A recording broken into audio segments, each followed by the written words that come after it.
Hello and welcome to the Herbal Bloom. Today we explore the Dr. Sebi food list.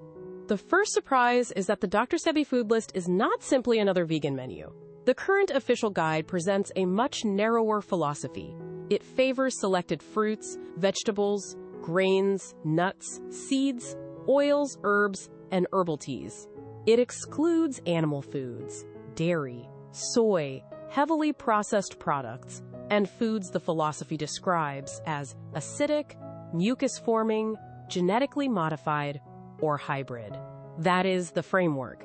It is important to name it accurately before deciding whether every rule deserves to be followed. The language surrounding the guide can sound scientific. Foods are often called alkaline or electric. They may be described as restoring the body's natural pH. Those terms belong to the wellness philosophy associated with Dr. Sebi.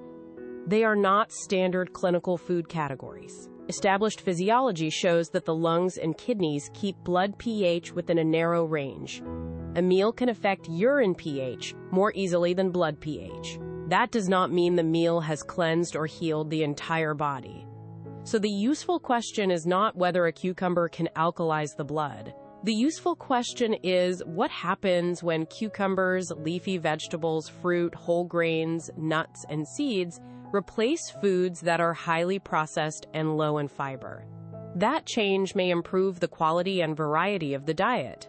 The benefit can be real even when the explanation about blood pH is removed. The current guide highlights foods such as leafy greens, cucumbers, zucchini, avocado, mushrooms, fruit, quinoa, amaranth, teff, nuts, and seeds. These examples can create colorful meals with fiber and a range of nutrients. Yet appearing on a list does not make one ingredient complete. A bowl of greens is not automatically a balanced lunch. Fruit alone may not provide lasting fullness. Every meal still needs enough energy, protein, and dietary variety. There is another distinction beginners often miss. A food can be absent from the guide without being proven dangerous. The official list reflects a particular philosophy and commercial tradition, not a complete scientific ranking of every edible plant. Absence should therefore be treated as a rule within the system, not as evidence that the food causes disease. That single distinction removes a great deal of unnecessary fear. Now let us turn the list into something a beginner can actually use. Start with vegetables. Fresh leafy vegetables, cucumber, zucchini, mushrooms, and other approved produce can form the visual center of the plate. Use different textures. Keep some raw. Cook some gently. The goal is not to preserve a mysterious life force. The practical goal is to make vegetables enjoyable enough to eat regularly.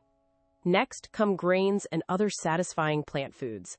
Quinoa, amaranth, and teff appear frequently in the modern guide and can provide energy, texture, and some protein. Nuts and seeds can add unsaturated fats, minerals, and more staying power. Avocado and approved oils can also make a meal more satisfying. The exact combination should reflect appetite, activity, health needs, and access to food. Fruit can be a useful snack or part of breakfast, but the word natural does not cancel portion, appetite, or blood sugar considerations. Whole fruit generally offers more fiber than juice. Pairing fruit with nuts or seeds may create a more satisfying snack for many people. That is a practical nutrition decision, not an alkaline ritual. Herbs and herbal teas also appear in the lifestyle. A simple infusion can add flavor and create a calm pause. But every herb has its own evidence, side effects, and possible interactions. A tea is not automatically a detox, and a concentrated extract is not equivalent to a normal food-based infusion. What should a beginner skip? The current philosophy excludes animal products, soy, and many common processed foods. It also rejects various foods on the basis of hybridization. That last claim is not an established nutrition rule. Selective breeding does not automatically make a plant harmful or nutritionally empty. This is where respectful fact-checking matters. You can follow the plant-rich direction without accepting every explanation used to defend the list. For the first week, choose only a few unfamiliar ingredients. Learn one grain, one new vegetable preparation, and one simple herbal drink. This creates competence instead of chaos.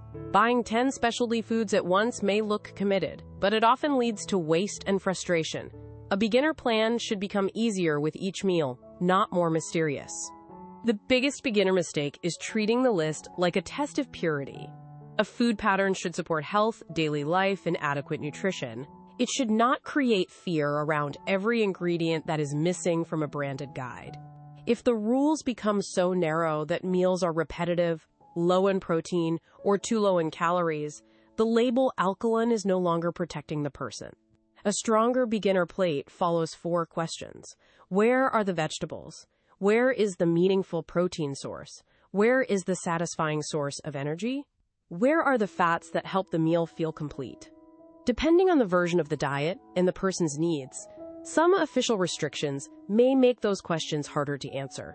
That is a reason to adapt thoughtfully, not a reason to ignore nutrition. A fully plant-based pattern also requires attention to nutrients that can be missed.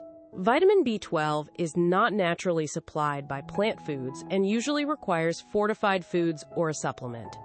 Iron from plants is absorbed differently. Iodine can be low when dairy, eggs, seafood, and iodized salt are absent. Calcium, vitamin D, omega-3 fats, and total protein also deserve planning.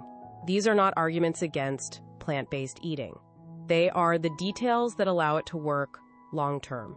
Be cautious with universal hydration rules, cleansing programs, and large amounts of concentrated herbs. Needs change with climate, activity, medications, kidney function, pregnancy, and medical conditions. Natural does not mean safe for everyone. Herbal products can interact with prescription and over-the-counter drugs. The best way to use the Dr. Sebi food list is as a conversation starter. Keep the emphasis on vegetables, minimally processed foods, thoughtful preparation, and plant variety. Question claims about curing disease, removing mucus, or changing blood pH. Build meals that are satisfying enough to continue. This video is educational and does not replace personal medical or nutrition care. Tell us which food category you want explored next, and subscribe to the Herbal Bloom for the next beginner guide. Before you leave, remember the central test. A useful list should help you eat more confidently, not make you afraid of ordinary food.